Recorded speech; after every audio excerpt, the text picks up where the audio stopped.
Dan Walton, thanks for joining us.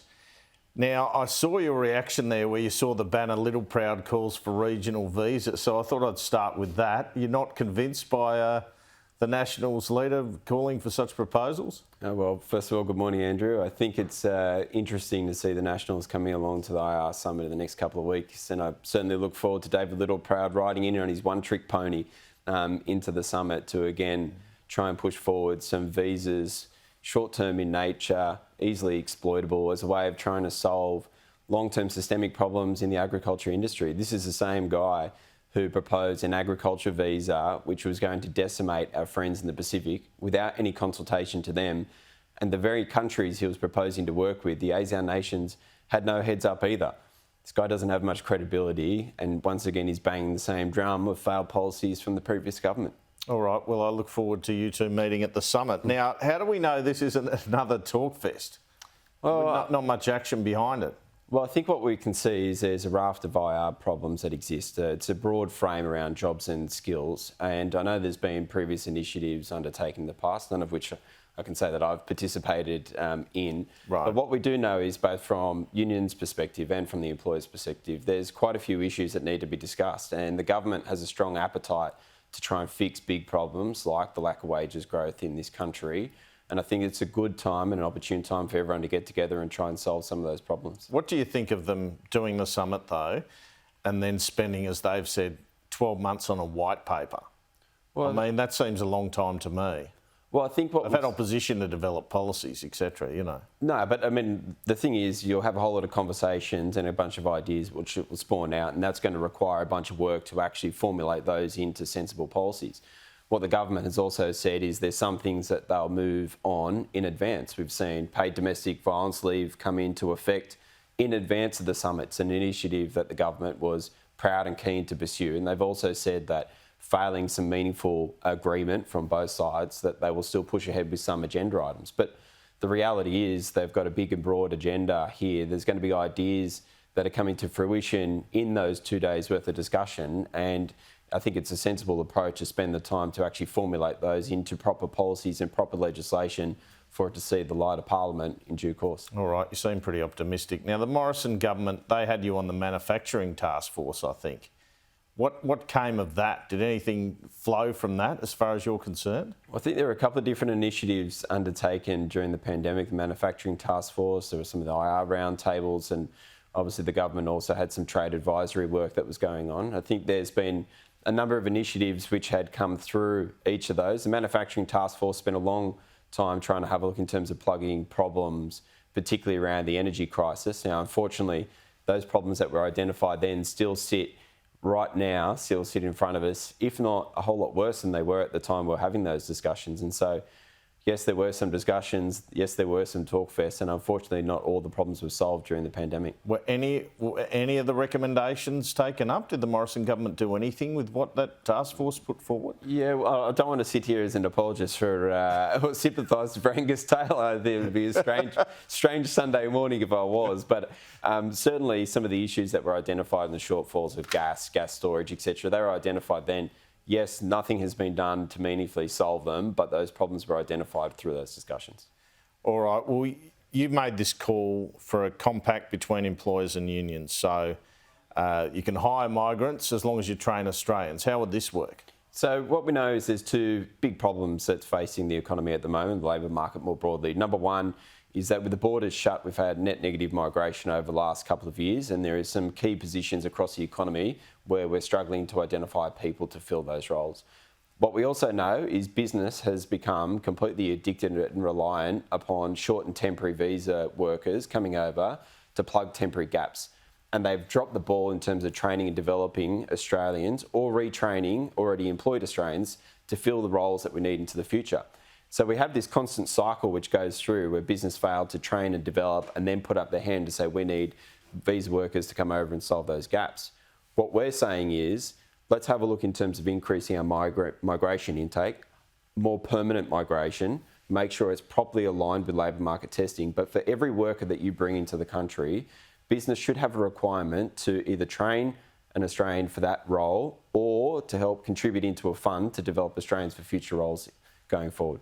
Are you talking about big business, small business, all business? No, well, all business, all, like whoever is. So that could be expensive for them, I guess. Well, at the moment, some of the visa categories already do have some funding requirements in place. It goes into consolidated revenue, and I think you'll find most state governments would struggle to identify what happens to that money when it goes into that pot. What we do know is we've got a fundamental problem here in terms of a lack of skills development. We have a lack of young Australians completing apprenticeships. We've got big gaps going forward.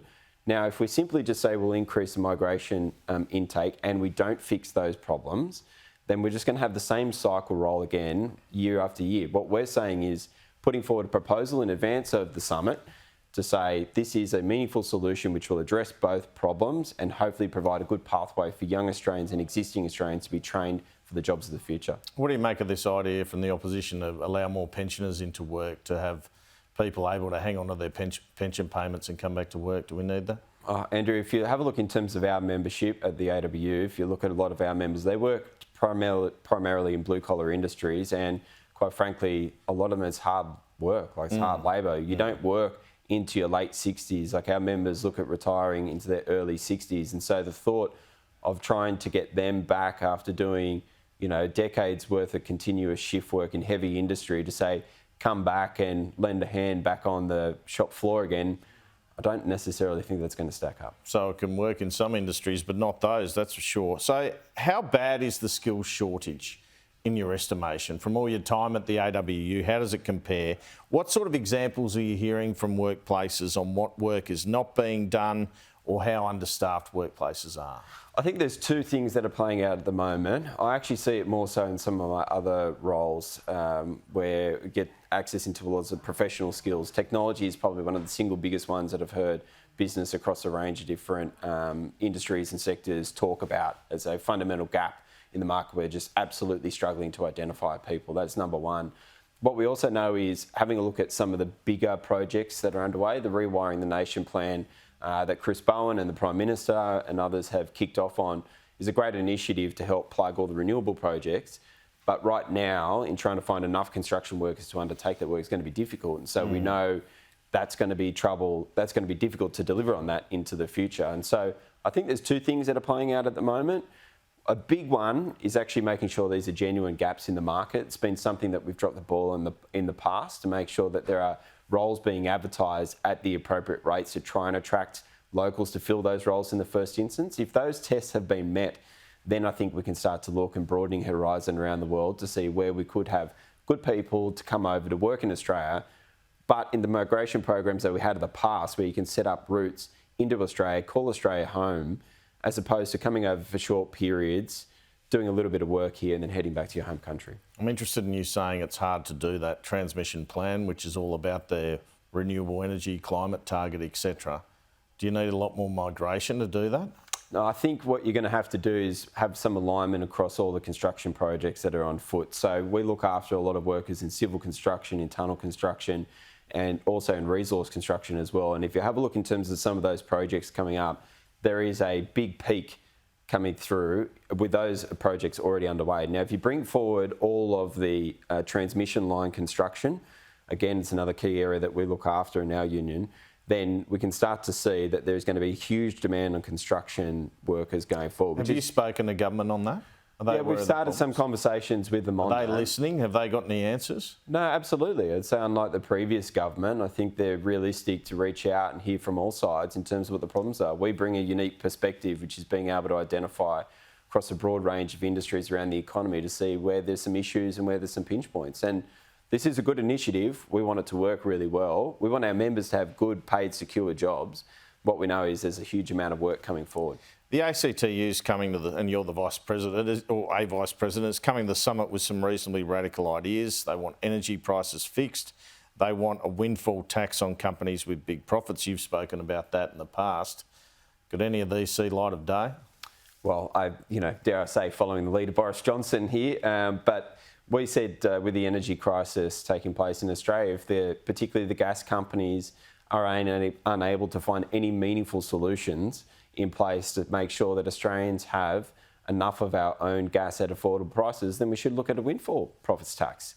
I'm not saying that is something that we want to absolutely drive as the first centrepiece of our policy direction, but it needs to happen. Energy prices Government right will now, never do that, though, after the mining tax experience, will they? well, I think you'll find the Treasurer move very quickly to say that's something that they're not looking at the moment, but it's not going to stop us, nor the ACTU, continuing to push forward those ideas. Will that be a big theme at the summit then? Well, at the moment, I think that the single biggest challenge the government has got is solving the energy crisis. I think it genuinely sits just above nearly everything else.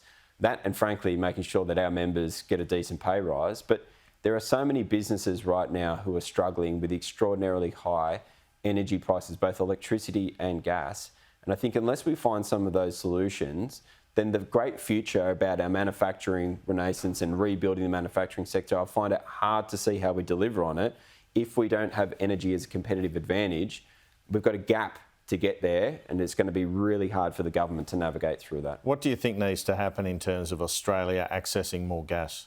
So I've been a big supporter in terms of allowing more gas. I think the Victorian government, frankly, should have been doing a whole lot more over the last couple of years. They've been very vocal on that.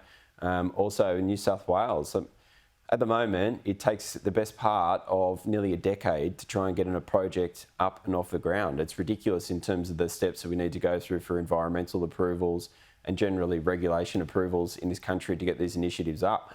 We're certainly supportive of getting more gas out. We should be exporting gas to the world long into the future, but we have to make sure that we actually keep some of our own gas for Australians. We're the only gas producing nation in the world that does not keep a proportion of our gas to benefit our domestic users before sending it around the world. Is the trigger enough to do that? Government might use? At the moment, the trigger that Malcolm Turnbull designed is, as strong as a wet lettuce leaf. And what has to happen is the Minister for Resources, Madeleine King, needs to have a look at reforming that to include both a price and supply. At the moment, it only deals with supply. The trigger's not been properly pulled before, it's not come into effect, and it's under review at the moment. You need a solution that deals with both. There's no good just saying, the gas company saying, oh, here you go, here's a couple of cargoes of gas available on short notice. We need to make sure that it's there for the long run and it's delivered at rates that are cheaper than what our friends over around the world are purchasing our gas at. At the moment, we are paying more for some of our gas than our friends in Korea, than our friends in China are getting. Now, you've advocated for a while for a look at nuclear energy. The opposition seems keen on that. Chris Bowen thumps the table and says it's the most expensive form. What do you say to that? Well, I think Chris is right at the moment. I think, unfortunately, I've been a very big supporter of the nuclear industry and remain so. And nuclear energy, I think it's got enormous opportunities to provide baseload power. But the race for technology change at the moment is leading heavily towards hydrogen renewables. And I think it's getting harder for the industry to find a solution to operate here in Australia as it goes forward. That being said, and certainly still remain very much committed to it, but I think the headwinds are working against it right now. And just finally, Dan Walton, we've seen some union leaders in the past have very successful careers in politics, Bob Hawke and the like. Bill Shorten, perhaps less successful. Do you have any political ambitions? No, I don't. And I've got a long book of bets that many people have joined in on, and I'm welcome to take yours as well if you'd like it. Dan Walton, thanks for your time. Cheers, Andrew.